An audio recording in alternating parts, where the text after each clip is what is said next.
రాజకీయాల్లో ఎత్తులకు పై ఎత్తులు వేస్తేనే నేతలు నిలబడతారు. ముందు పొగడ్తలు కురిపిస్తూ వెనక గోతులు తీసేవాళ్ళని ఒక్కంట కనిపెట్టకపోతే అంతే సంగతులు. కార్యకర్తలు, అనుచరులు, అభిమానులు చెప్పేవన్నీ గుడ్డిగా నమ్మేస్తే ఇబ్బందులు తప్పవు. ఆ మాజీ హోంమంత్రికి అదే జరిగిందట. క్యాడర్ మాట చెవికి ఎక్కించుకోలేదట. అందరూ వద్దంటున్నా వినకుండా ఒక వ్యక్తిని నెత్తిన పెట్టుకున్నారట. పార్టీ నెత్తురు కూడా పెట్టారట.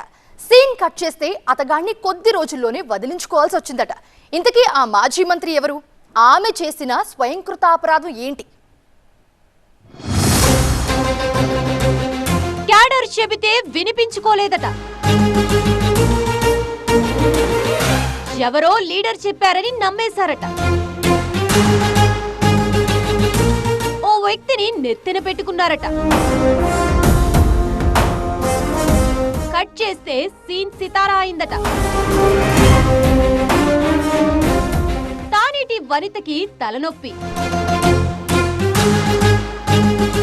ఏపీలోని కీలకమైన నియోజకవర్గాల్లో గోపాలపురం అసెంబ్లీ స్థానం ఒకటి. అది టీడీపీకి కంచుకోట లాంటి నియోజకవర్గం. అలాంటి చోట రాజకీయం నల్లేరుపై నడక కాదు, పల్లేరుపై పరుగు లాంటిదంటారు. వైసీపీ నేత, మాజీ హోంమంత్రి తానేటి వనితకి ఆ నియోజకవర్గంలో రాజకీయం కత్తి మీద సాములా మారిందట.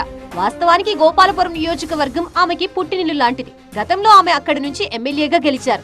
ఆ తర్వాత టీడీపీ నుంచి వైసీపీలోకి వెళ్లిన ఆమె కొవ్వూరులో ఒకసారి ఓడిపోయి 2019లో అక్కడి నుంచే గెలిచి 5 ఏళ్ల పాటు జగన్ కేబినెట్ లో మంత్రిగా ఉన్నారు.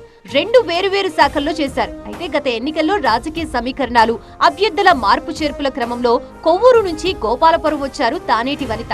ఆ ఎన్నికలు ఆమెకి ఓటమిని రుచి చూపించాయి.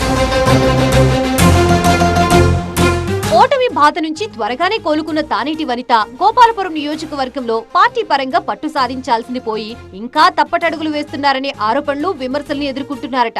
మాజీ ఎమ్మెల్యే తలారి వెంకట్రావు వర్గాన్ని సమన్వయం చేసుకుంటూ ముందుకు వెళ్లలేకపోతున్నారట. ఈ విషయంలో ఆ వర్గంతో ఆమెకి గ్యాప్ పెరగడంతో నల్లజర్లకి చెందిన వైసీపీ నేత రమేష్ పార్టీలో ఉన్నా లేనట్లుగా వ్యవహరిస్తున్నారట. ఇక ఆ మధ్య జరిగిన జగన్ పుట్టినరోజు వేడుకల్లో రప్పారప్పా ఫ్లెక్సీల వివాదంతో పలువురు కార్యకర్తలు జైళ్లకు వెళ్లాల్సి వచ్చింది. అయితే అలాంటి క్లిష్ట పరిస్థితిలో సైతం క్యాడర్, లీడర్లు పార్టీ కోసం బలంగానే నిలబడ్డా వాళ్ళని సమన్వయం చేసుకుని వెళ్లడంలో వనిత రాజకీయ చతురత ప్రదర్శించలేకపోతున్నారని లోకల్ టాక్. ఇదే ఇప్పుడు ఆమెకి తలనొప్పి తెచ్చిపెడుతోందట.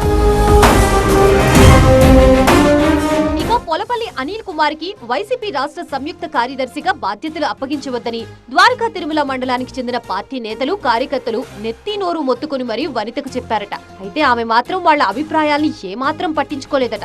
వైసీపీ అధికారం కోల్పోయాక పలు గ్రామాల సర్పంచుల్ని పార్టీ మారేందుకు ప్రోత్సహిస్తూ కూటమి నేతలకి అనిల్ దగ్గరగా ఉంటున్నారని పార్టీ నేతలు అతగాడిపై నేరుగానే ఫిర్యాదు చేశారట. అయితే జిల్లా వైసీపీ అధ్యక్షుడు దూలం నాగేశ్వరరావు, మాజీ ఎంపీ కోటగిరి శ్రీధర్ సిఫార్సు చేశారని అనిల్ కుమార్ పేరుని రాష్ట్ర పార్టీకి ప్రతిపాదించారట తానేటి వనిత. ఆమె రికమెండేషన్ తో అతగాడికి పార్టీ పదవి దక్కింది. అయితే పార్టీ వ్యతిరేక కార్యక్రమాలకి పాల్పడుతున్నారనే కారణంతో అనిల్ కుమార్ ని ఈ మధ్య వైసీపీ నుంచి సస్పెండ్ చేయడం వనితకి జలకిచ్చినట్లయిందట. ఇప్పుడు గోపాలపురం వైసీపీలో ఇదే హాట్ టాపిక్ గా మారిందట.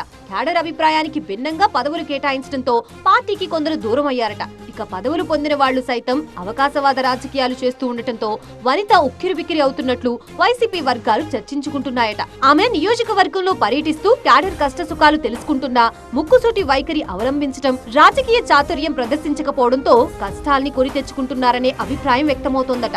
మరోవైపు రాబోయే ఎన్నికల్లో గోపాలపురం నుంచి తానేటి వనిత పోటీ చేయబోరని, ఆమె చింతలపూడికి వెళ్లిపోతారని కూటమి నేతలు తెగ ప్రచారం చేస్తున్నారట. వీటన్నిటిని ఎదుర్కొని ఇంటా బయట ఎదురవుతున్న సమస్యల్ని తెలివిగా డీల్ చేయకపోతే తానేటి వనితకి ఇబ్బందులు తప్పవని పార్టీ క్యాడర్ నిట్టూరుస్తున్నారట.